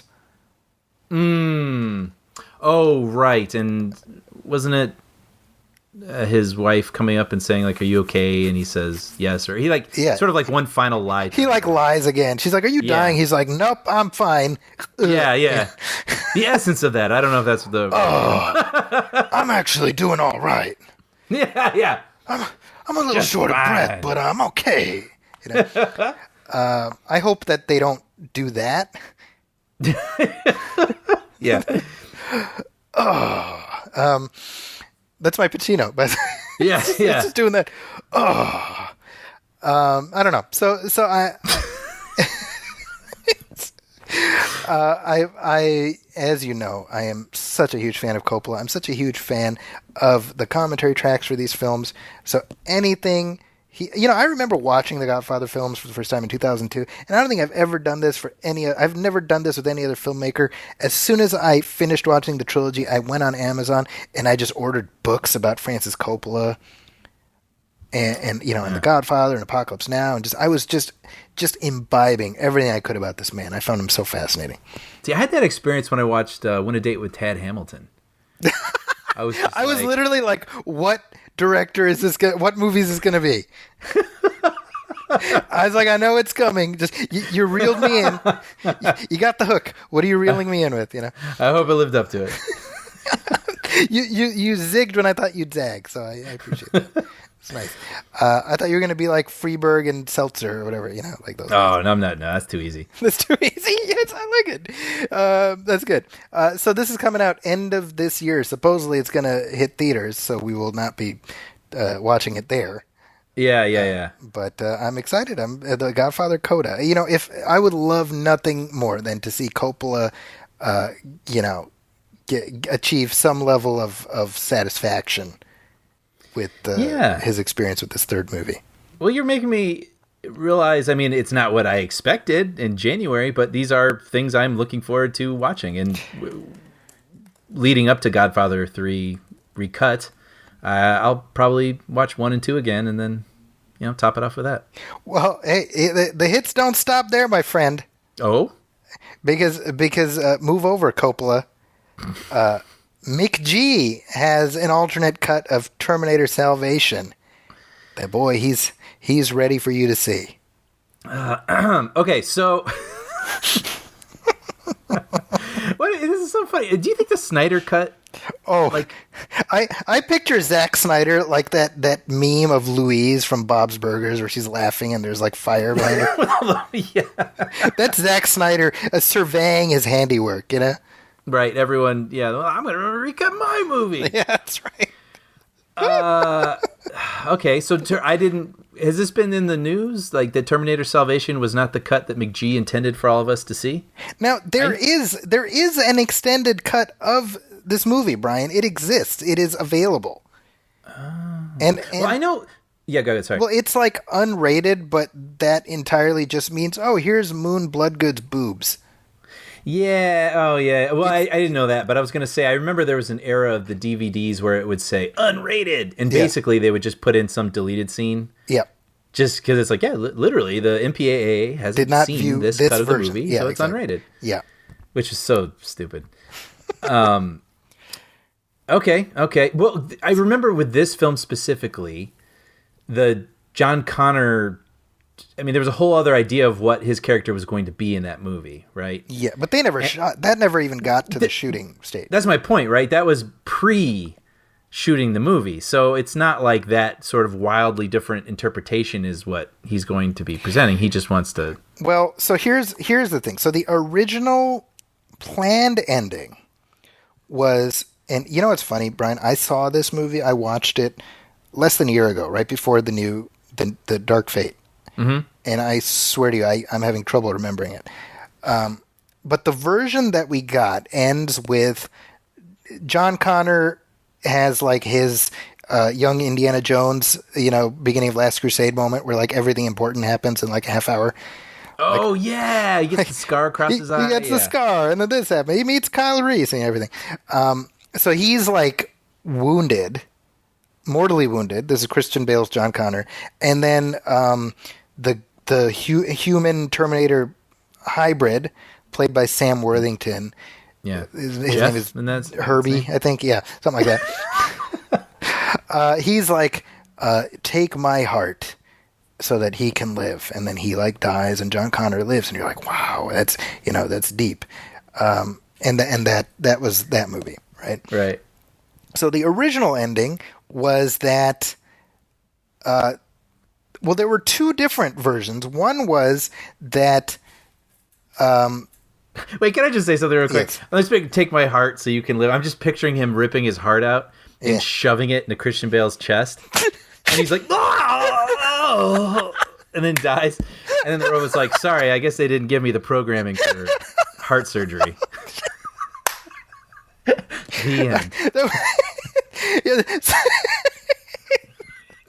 So one idea was that Connor dies, and they take his face and they put it on Sam Worthington's like chassis, Right. and so John Connor is in fact a Terminator. Right. And there was another darker ending where like Sam Worthington's character, like his Terminator programming kicks in and he kills everybody. But I can tell by your level of engagement with all of this, none of this sounds particularly interesting to me. Well, no, I remember the whole face-off sort of scenario, and I'm Yeah. like, well, how would he not look like the guy from Men in Black? You know, Right. Yeah, exactly, right? Sugar, water. Right? Like, Yeah, exactly. I've never bought that as a plausible conceit. I totally agree.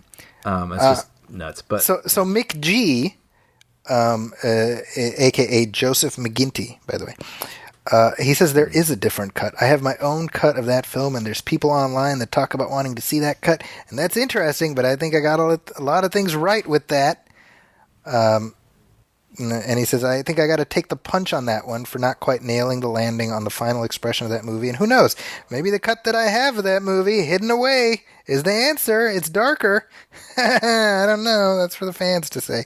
That's McGee. anytime anyone says they have a better version and they go, it's darker, I'm like, stop. Yeah, stop. right. That was such like the go-to, like, like Now- bait for people for so Now, long. this, Brian, is 100% an expression of him, Mick G, trying to do Zack Snyder, because Zack Snyder spent like 2 years, basically like waving his dick around, being like, I got all these rolls of film, right? Right.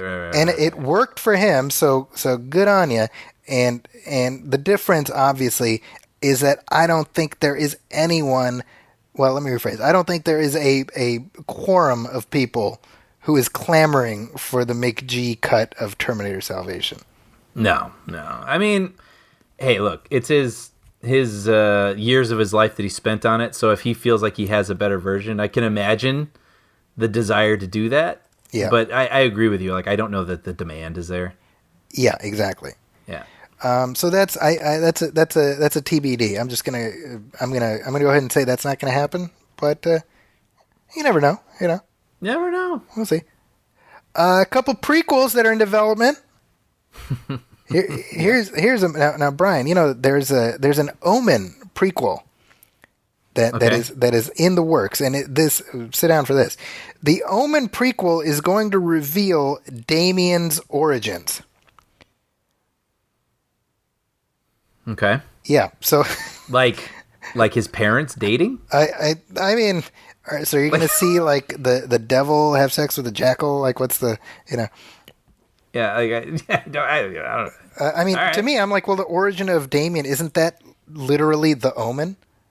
Right.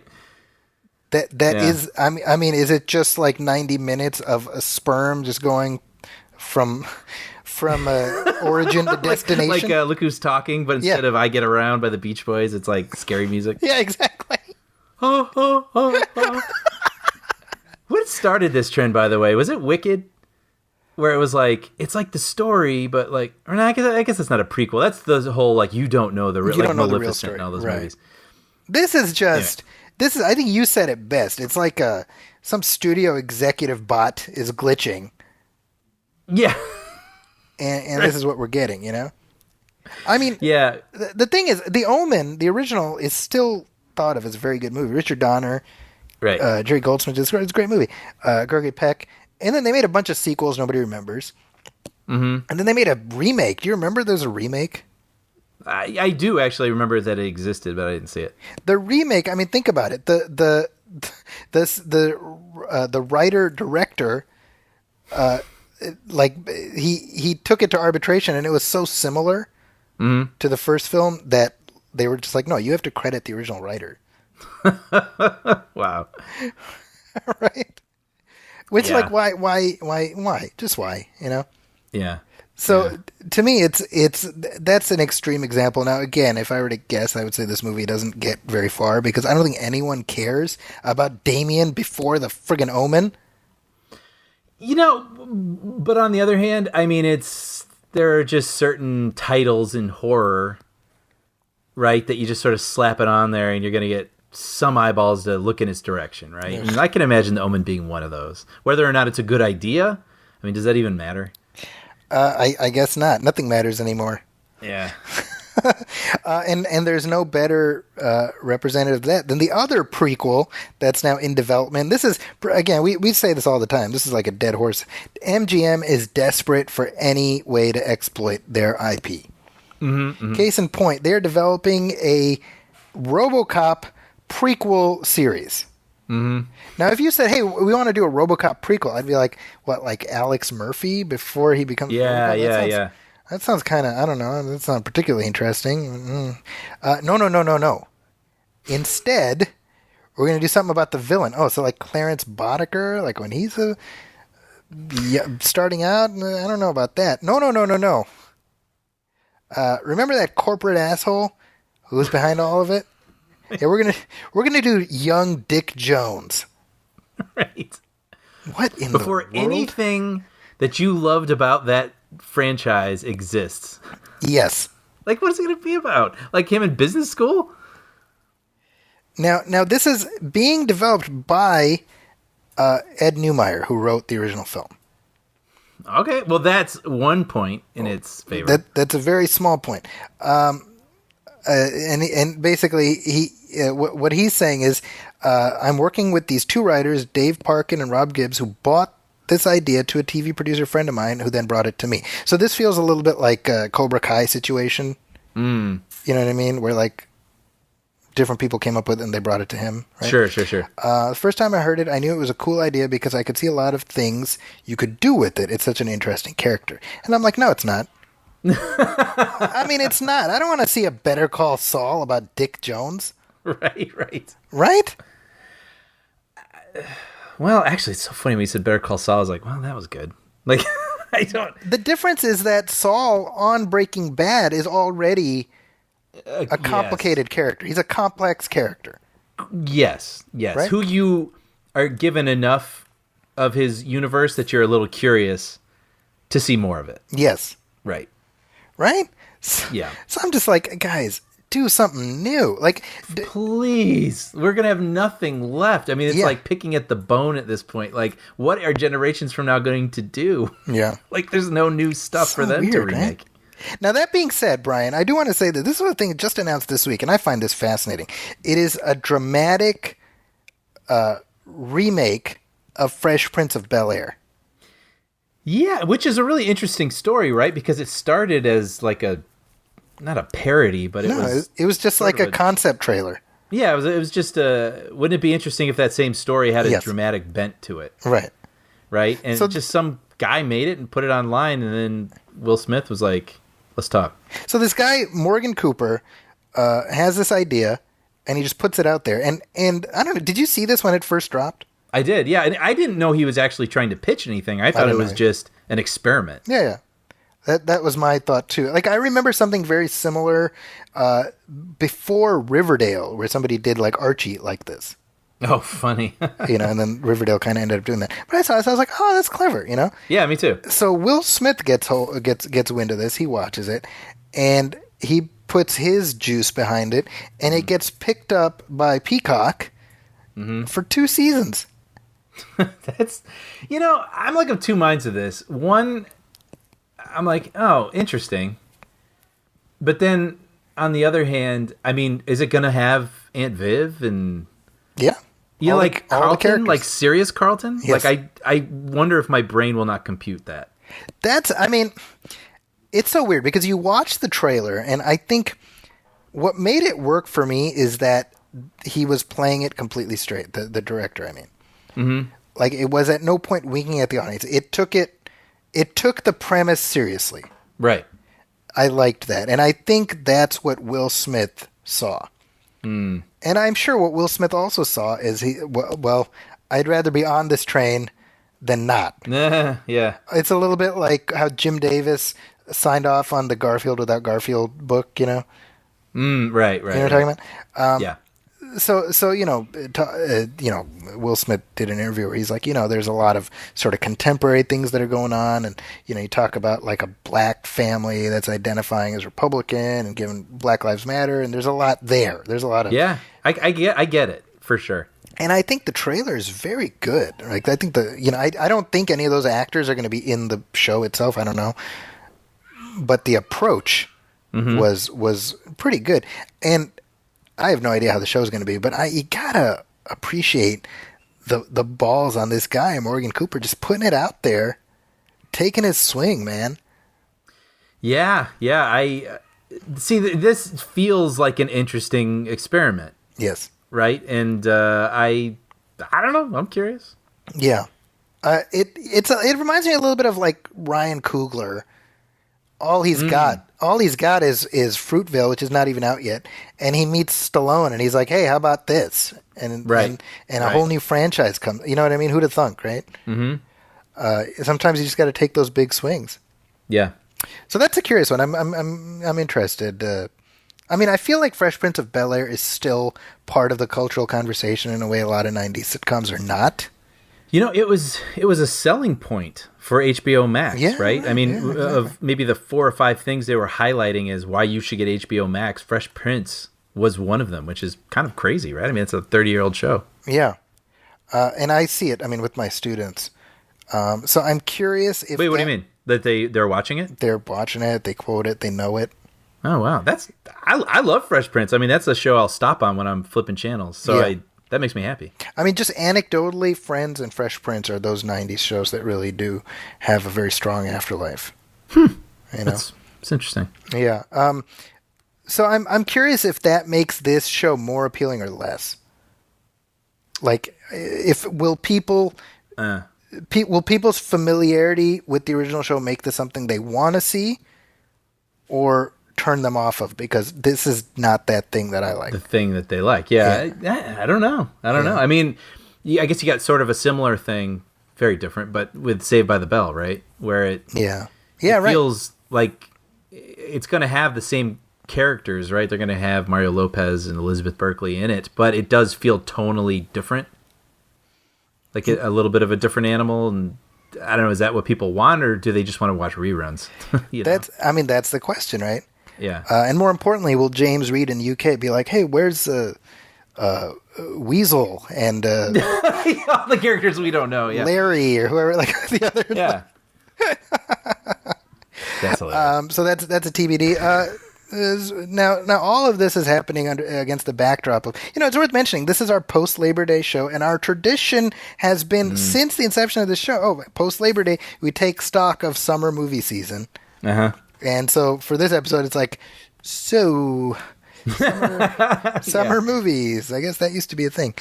So Mulan is at the very least a disappointment. How specifically? How do you mean? Well, the VOD numbers are not what I think Disney likely hoped for, and then it's like not playing at all in China.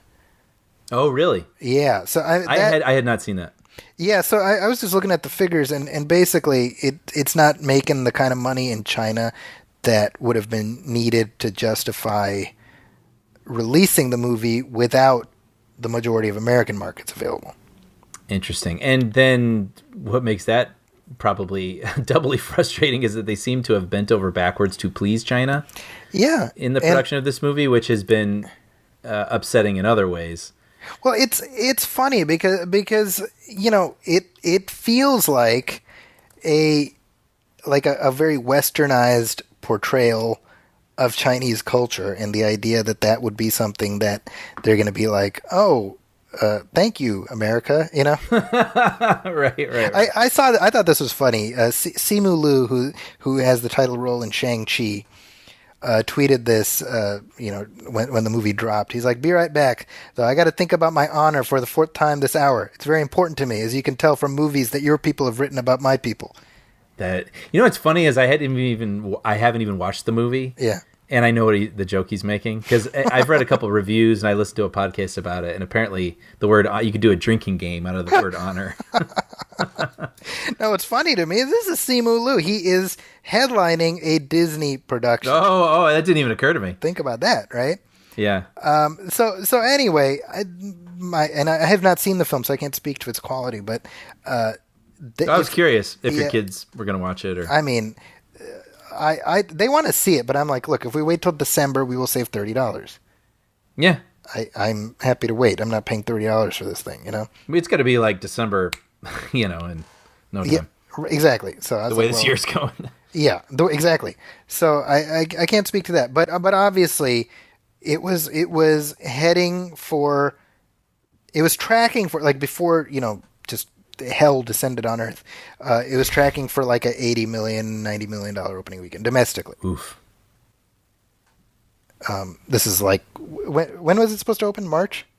Mm-hmm. Right? That's what my birthday. I think it was supposed to be March 27th. There you go. So Yeah. You did not get your present this year. Sorry.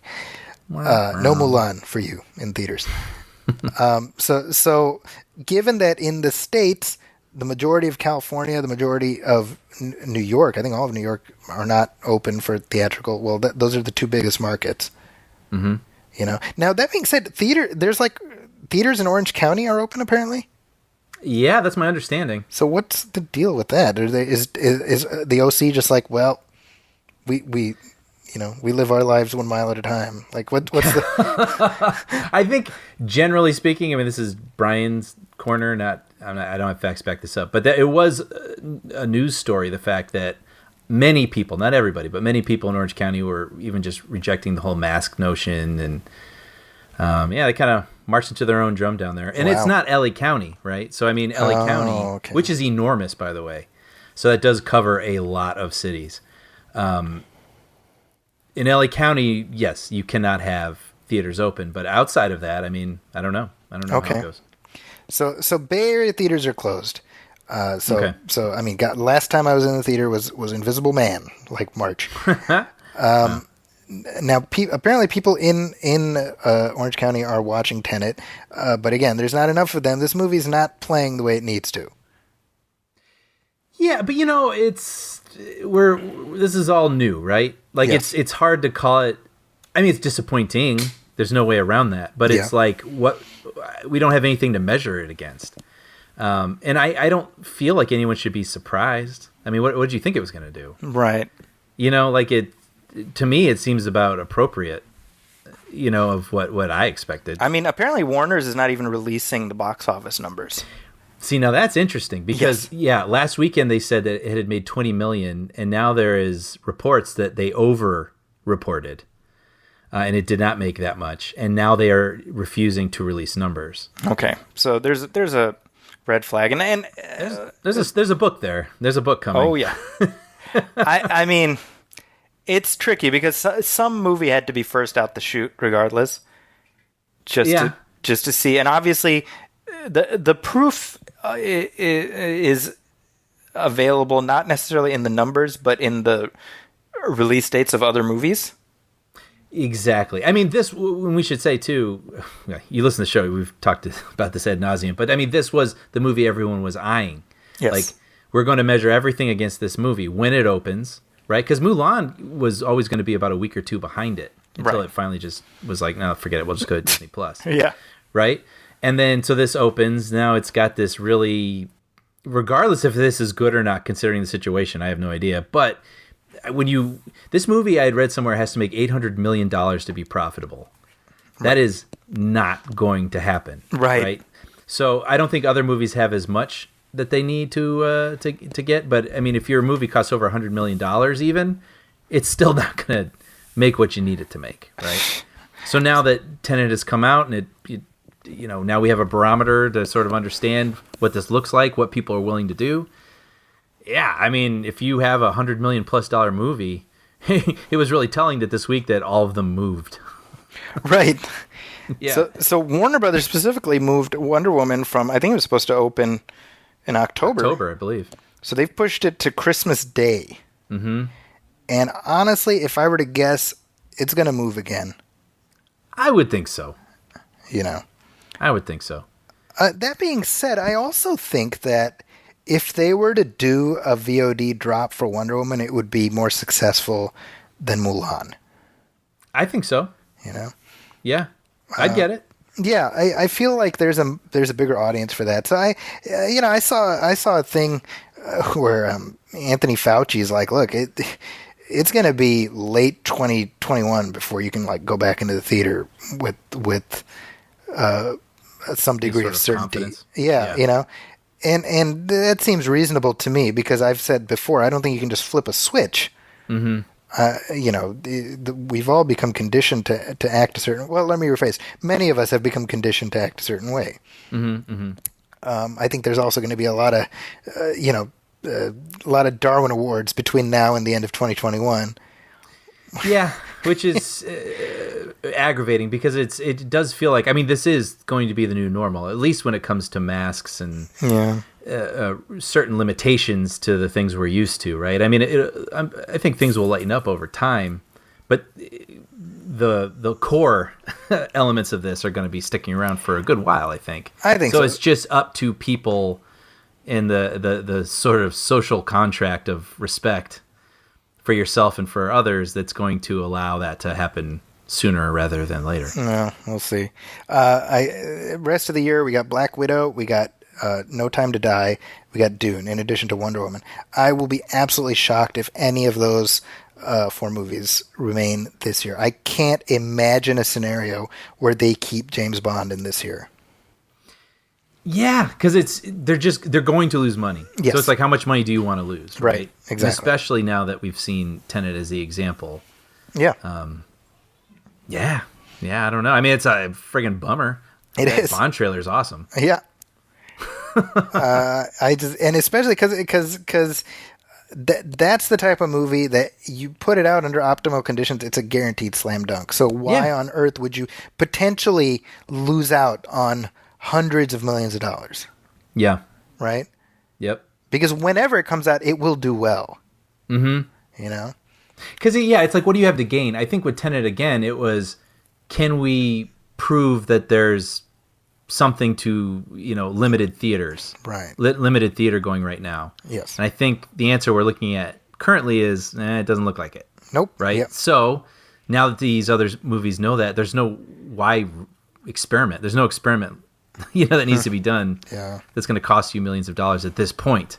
Some other movie will make that experiment a couple months from now, and then we'll see again. I'm guessing something will try to come out around Christmas. I don't know what it'll be. Yeah. But some other movie's going to try to see if they can test the water again and see what happens. Yeah. Oh, boy. Okay, so, that is a lot. We covered a lot of ground. Yeah. I didn't know there would be this much to say about Rocky IV and the robot, but here we are. I didn't either. But as always, a pleasure. Dropping hard truths. It's what we do here on the Movie Film Show. So let's wrap things up. Brian, you have anything you want to hype up? Just still working on Puppy Dog Pals. Very thankful for it. And new episodes still dropping all the time, as I understand it. And it's on Disney Plus, Disney Junior. There we go. As for me, you can check out... Well, I got a couple things dropping this week, actually. At the San Francisco Chronicle, I have a couple pieces that should be going up on Monday, looking at the Emmy Awards, which are coming up next Sunday. One is just kind of a broad overview of what to expect on the show, and the other is a piece looking at how the Emmys are looking much more heavily at genre fare, sci-fi and horror and things like that. I mean, the Mandalorian is nominated for Best Dramatic Series.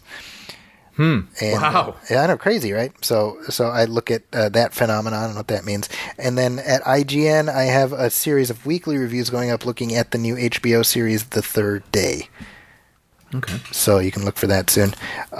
Also, if you're looking for me online, you can find me on Twitter at Zacky's Corner. That's ZAKIS Corner. That's also my Instagram. And if you are looking to contact us, you can email us at moviefilmpodcast@gmail.com. You can also hit like on our Facebook page, facebook.com/moviefilmpodcast, and send any questions and comments there. Also, as always, please go to iTunes and leave a review, leave a star rating. Every little bit helps.